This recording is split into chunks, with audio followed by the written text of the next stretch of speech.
Shabbat Shalom once again. What does it feel like to be God? As modern Jews, we try hard to define God in ways that make sense to us. We debate God's existence, we talk about being in God's presence or following God's commandments. But what does it feel like for God? Sometimes people talk about scientists playing God when we want to question the ethics of their pursuits. Sometimes we accuse people of having a God complex when they have an inflated ego. Sometimes we wonder if our elected leaders or even our rabbis want to be God, not our rabbis, obviously. We think about God's omnipotence and God's goodness, and we assume it's great to be God. But what does it really feel like to be God? There's no character more present in the Torah than God. And though we are comfortable analyzing Moses or wondering what was really going on between Abraham and Sarah and Hagar, we rarely focus on the character of God, God's self, even though we know quite a bit about her. She created the heavens and the earth and everything in between in Genesis, where in that book, we also learn of her first encounters with our forebears. Exodus and Numbers detail the unique relationship she has with the people of Israel, freeing them from Egypt and commanding them in hundreds of different iterations in the wilderness. And in Deuteronomy, she tells us to love her.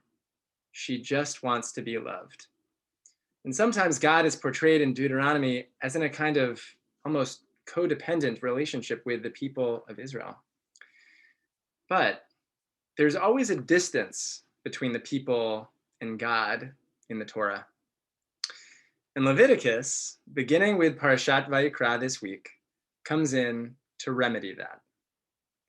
Vayikra el Moshe vaydaber Adonai elav me'ohel moed lemor.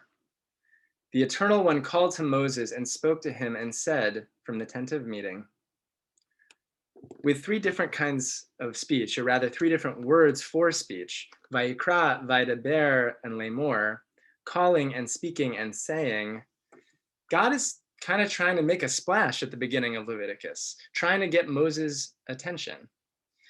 And if it were any other character, we would think, this is actually a very communicative individual, someone who wants to be heard.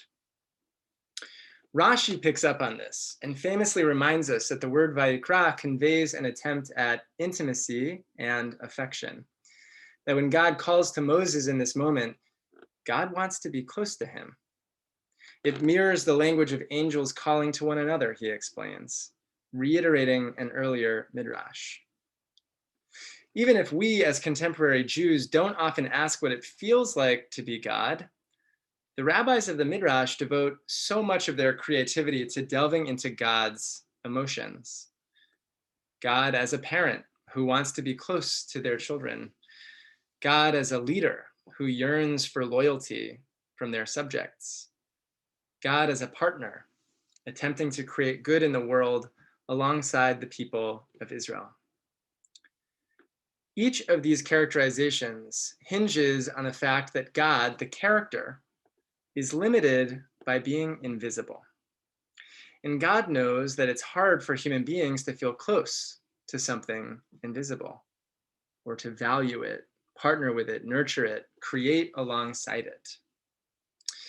Enter Leviticus, where the many sacrifices that the text describes are designed for the people to feel close to this invisible God. Remember that sacrifice in Hebrew is korban, from karov, meaning close. Sacrifices for our ancestors were ways of bringing the divine closer to them, making the intangible real, bringing the invisible into plain sight. The central aim of Leviticus is to teach the Israelites how to live as a holy nation. Kedoshim tihiyu, we read in chapter 19, you shall be holy, for I, the Eternal, your God, am holy. The laws found within Leviticus are an attempt at exactly that. The sacrifices and the sexual laws and even the ancient form of dermatology that Leviticus details have at their core the goal of bringing holiness into the world through physical actions. And in all of these instances, we read something quite basic, that the way to bring holiness into the world is by making visible truths that are otherwise invisible. Love, ethics, justice, God, God's self. As Jews, we emphasize these ideas with our actions. We perform mitzvot, we attend Shabbat services, we attempt to make the world whole. We act in concrete ways to acknowledge a God that is not concrete, understanding that it's hard for God to be invisible, just as it would be hard for any of us to be or to feel invisible. Surely there are moments when each of us feel like we are not seen, when our presence isn't considered valuable. And hopefully more often than not, we find that, especially in those moments, other people eventually call us, reminding us that we matter. Of course we matter, but sometimes that fact needs to be called out so that we can feel it. This is why the phrase Black Lives Matter is so potent. Of course, Black lives matter. But when it seems that by and large in society, Black people are invisible, we need to bring them to the fore. And this is why this week, we need to say that the lives of Asian Americans and Pacific Islanders matter. The lives of women matter. The lives of sex workers matter. Because of course they do. But those things aren't yet manifest in our society.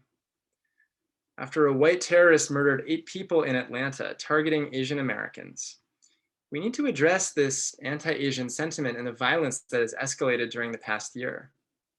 The value of Asian lives has been invisible. It was always there, but we need to bring it out. By standing up for Asian lives, as some of our community did on the sanctuary steps earlier this evening, by demonstrating as best we can that Asian Americans and Pacific Islanders matter. Advancing the interests of communities that are sometimes ignored or invisible is something we often do as progressive Jews. We look at Jewish history and all the times when Jewish value was overlooked. And we act with empathy for other marginalized groups. Sometimes we also look to our ancient texts and read commandments about pursuing justice, but the meta text of the whole text compels us to have empathy for a God who would also be marginalized if we didn't act to make God and holiness real. And it's with an empathy for this invisible God that we look for ways to make God present on earth through our behaviors. Though the text doesn't explicitly say this, the Torah implies that it's actually pretty hard to be God. On top of creating all things, it's hard to get anything done when you're invisible. Fortunately for us, we are not commanded to be God. Rather, we read a text in which an invisible God beckons us to bring holiness into the world so that God may be felt. Leviticus reminds us that it's in our behaviors that we make God manifest. As we read this text, may we have the courage to make invisible truths real. And may we find holiness in the actions we pursue each day to uncover those truths. Shabbat Shalom.